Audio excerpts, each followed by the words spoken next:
Здравейте! Здравейте, добър ден! Здравейте, приятели! Здравейте, приятели! Ние сме Антония и Цветелина. Нека да го кажем не като за поп-фолк певици. Секси съм, нали? Да, много си секси. Антония Антонова и Цветелина Вътева. Хубава ли съм? Да, доста даже.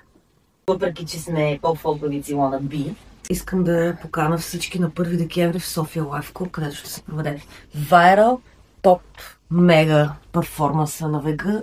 1 декември София Лайф Клуб, където на сцена клуб, София Лайф Клуб, не клуб, както и да е. Клуб е на дига за тия чуждици, бе. На 1 декември в София Лайф Клуб.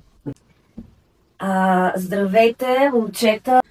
Е нашето мега шоу поетично, в което ще представим на сцена някои от най-съкровените си текстове, които сме писали до сега. Най-невероятното литературно събитие, което се е случвало и ще се случва у нас. Ще ви накараме да плачете, да се смеете. Файнал стихове за секси драма, топ, мега, гига, хипер събитие. Да се обичате, да се желаете, да пишете на бившите си по нощите. Много смях, много сълзи. Много секс. Много секс. Звучи епично, нали?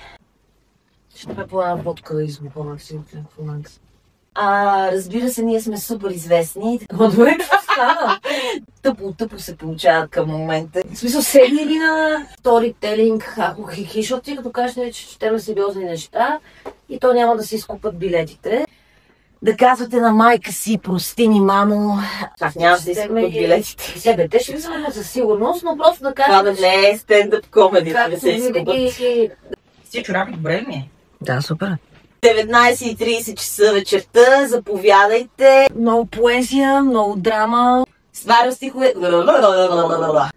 Топ литературен поетичен перформанс, в който ще има всичко. Вицове за цици и за тъщи, всякакви смешки. 1 декември, София Лайф Клуб, 19:30 часа вечерта. Тук е гепардче. Сълзливи стихчета, историки от личния ни живот. Личи си поета, а? Добре, давай снимаме мене и сме готови. Няма се занимава повече с ти.